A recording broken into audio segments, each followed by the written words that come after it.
wabarakatuh. Perkenalkan, nama saya Agnia Indah Lestari, mahasiswa semester 4 Manajemen Pendidikan Islam Fakultas Tarbiyah di IAIN Nasional Loreba Bogor. Saat ini saya akan melakukan wawancara kepada Haji Agus Saifuddin mengenai sistem informasi manajemen yang ada di perusahaan tersebut, yaitu perusahaan CV Sadulur.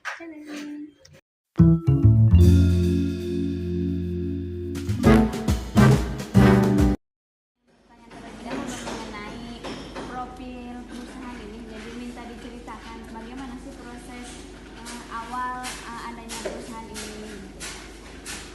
Baik, terima kasih untuk profilnya.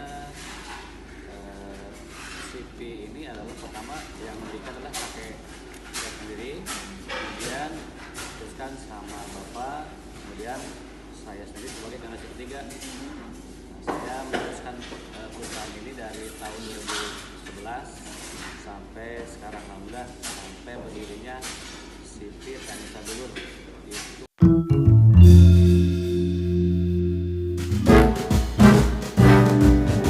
Saya pribadi ngebahas mengenai sistem informasi gitu, sistem informasi manajemen di suatu perusahaan atau di suatu lembaga. Nah, kira-kira di suatu perusahaan Bapak ini atau CV Bapak ini ada sistem apa aja sih yang diterapkan di sini? Di CV ini alhamdulillah sudah berbuat sistem pertama ya manajemen kerja, kemudian kita juga ada marketing juga. Jadi ada pemasaran juga, ada khusus, ada yang bagian kerja khusus sistemnya, kemudian marketing juga ada khusus untuk memasarkan produk-produk dari CV ini.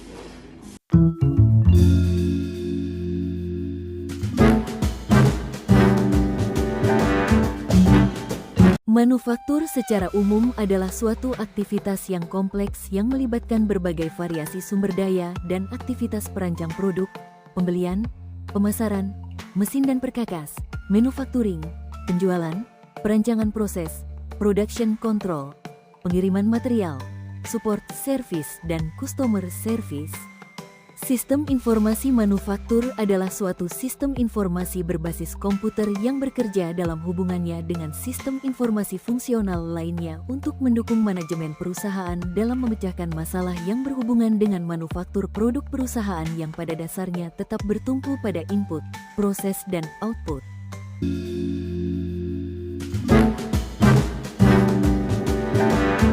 Pembuatan yang ada di pabrik ini gitu. Sebelumnya pabrik ini memproduksi apa itu, Pak? Memproduksi apa aja gitu? Pabrik ini memproduksi tepung tapioka yang dimana bahannya itu dari kala atau singkong ya. Mungkin untuk proses lebih jelas bisa lihat ke tempat di RT 1 di Cilekokok ya. Kalau di sini kita tempat penghalusan sama repacking aja. Jelas bahan baku dari singkong, kemudian singkong itu kita cuci bersih. Setelah cuci bersih kemudian kita tiriskan, bersih juga, kemudian kita parut, kemudian hasil parutannya tuh nanti diayak sama mes 100 sama 80, kemudian disemprot pakai air. Nah, airnya itu mengendap ke bak-bak yang di bawah, sementara ampasan nanti pisah ke tempat khusus.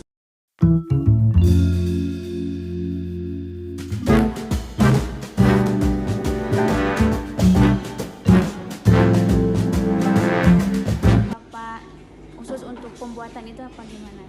Ada khusus baik di tempat pengiriman singkong maupun di sini kita percayakan sama satu untuk quality controlnya di tempat pengiriman singkong maupun di tempat repacking ini.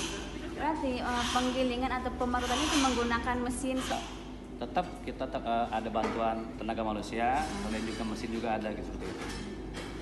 Terus kira-kira untuk perawatan mesin agar mesinnya enggak trim down atau enggak marah itu gimana caranya gitu? Jelas ada perawatan ya, ada maintenance ya. Kita bisa melalui nanti kan ada quality control untuk menjaga mesin, bagiannya ada.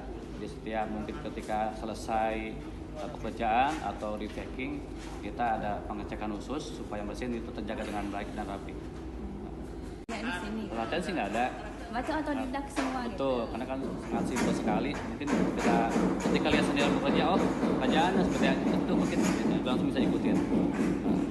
Produk yang Bapak hasilkan dari misalkan sehari atau 1 bulan gitu dari proses ini. Untuk produk yang dihasilkan di pabrik ini omset kita standarnya itu 1M. 1M produknya Ya, apa? 1M omsetnya. Omsetnya? Iya. Oh, berarti kalau produknya sekitar 1M itu produknya berapa Pak? Kira kurang lebih 100 ton. 1 bulan atau Satu bulan 100 ton. satu bulan? kurang lebih. Terus pemasarannya ke mana itu Pak? Pemasaran ini untuk pasar yang paling besar itu ke Sumatera Selatan. Oh, jadi ke luar kota Betul. gitu. Tapi ke yang di dalam kota juga ada nggak? Ada. Cuman untuk pasar lebih luasnya itu di Sumatera Selatan. Tapi lebih ke pasar ya Pak, jadi bukan ke warung-warung tapi lebih ke Untuk pasar. saat ini lebih ke pabrik-pabrik. Pabrik-pabrik Ya, lagi. seperti kayak pabrik kerupuk, PMP, cireng dan lain-lain. Oh, jadi bukan pabrik sagu lagi, tapi Bapak lebih mengekspor ke pabrik yang membutuhkan sagu tersebut. Betul.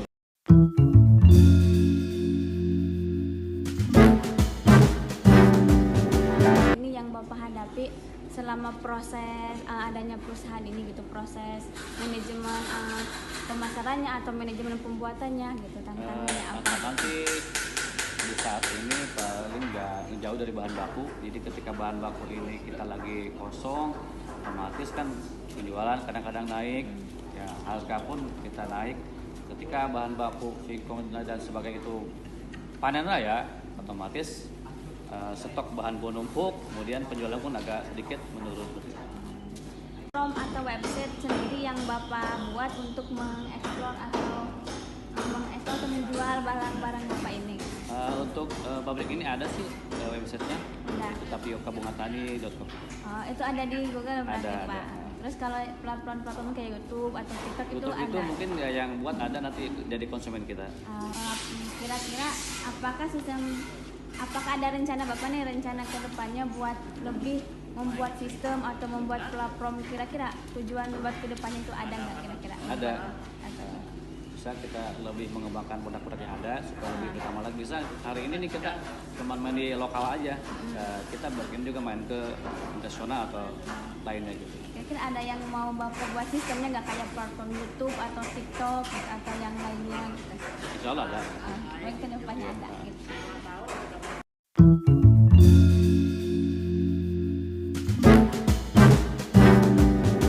Jadi dapat disimpulkan dari wawancara tersebut yaitu bahwasanya perusahaan tersebut sudah menerapkan berbagai sistem informasi manajemen seperti sistem informasi manufaktur, yaitu pembuatan tepung tapioka dengan berbahan dasar singkong dengan melalui berbagai proses dan bantuan alat menjadi suatu tepung.